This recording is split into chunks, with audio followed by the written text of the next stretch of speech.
Now this is war. They think somebody playing with them. Ain't nobody playing with them. Come on. Double J the genius. I'm ready. Murder for the great. I'm so ready. Let's go. Hello everyone, I hope you're doing well.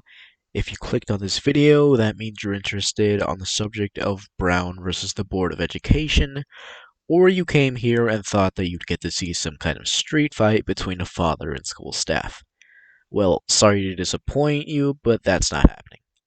Now, I hope that at the very least some of you might know the Brown versus Board of Education of Topeka case was a court case that decided whether or not to desegregate schools.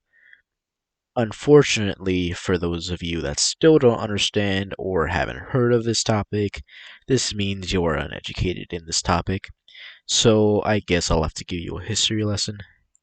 Don't worry, this sucks for me too, but my grade is at stake, so let's start off with the beginning. For those of you that are familiar with this part of history, you're probably tired of hearing the same phrase, separate but equal. And I am too. Because it's been constantly stated over and over that people of color were separate but equal. However, as most of you know, or I hope that you know, that the term separate but equal was one of the fattest lies in American history. The reality is that the majority of public areas were still segregated, and to top it off, it was legal. Yes, I know that this is unbelievable, that the law would claim that colored people were separate but equal, and we'll get as to why in just a second. Segregation became legal after the court case. Segregation became legal after the court case known as Plessy v. Ferguson, where public spaces such as bathrooms, water fountains, neighborhoods, basically every area in America was segregated. Despite being separated from each other, it was legally decided after that case that white people and colored people were separate but equal.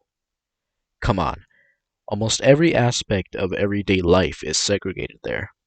I wouldn't be surprised if they had entire buildings that were meant to keep people segregated. Yes, hello? What's that? They did?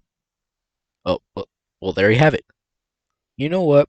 Can you really be separate but equal if the government is trying their absolute hardest to make you seem different? The answer is no. Now moving on.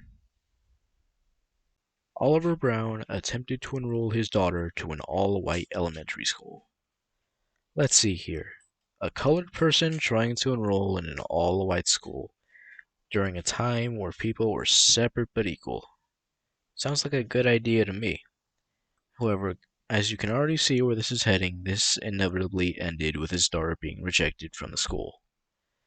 With his daughter being rejected from the school, he immediately filed a class action lawsuit against the Board of Education of Topeka in 1951. I mean, I would too if my children weren't allowed to go to school. I mean, it's the parents' duty to fight for their children's education. Am I wrong? When Oliver Brown filed his lawsuit against the Board of Education, he claimed that it violated the Equal Protection Clause of the 14th Amendment, which stated that every U.S. citizen, including African Americans, would have the same rights and be protected equally under the law. After listening to Brown's argument, the district court in Kansas began to question the detrimental effects that segregation would have on the minds of children. Would be that white children would think that they are superior while black children would believe they're inferior. This type of effect on children would allow racism to continue to be practiced in the U.S. unless change finally occurred. When Brown's case was brought up before the Supreme Court along with 4 similar cases, they became known as Brown versus the Board of Education of Topeka. When the time finally came for a deciding verdict for the case of Brown versus the Board of Education of Topeka, the Supreme Court Chief Justice Fred M. Vinson decided to stick with the Plessy verdict that suggested that segregation should remain in the U.S. But he unexpectedly died. Boo-hoo, or so sad, not really. This led to a new Supreme Court Chief Justice, Earl Warren, to choose the verdict of the case.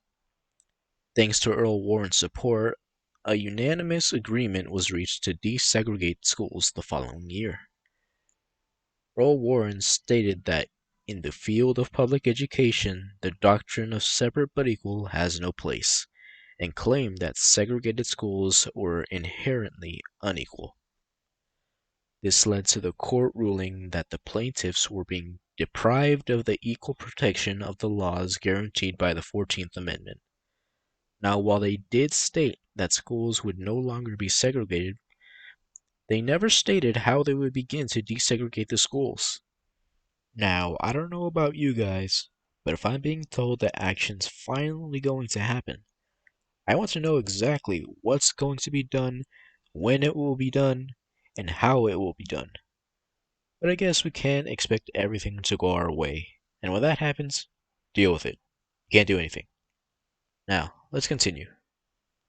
After the verdict in Brown versus the Board of Education of Topeka, many schools began to accept the changes brought forth by the verdict of the case and desegregated.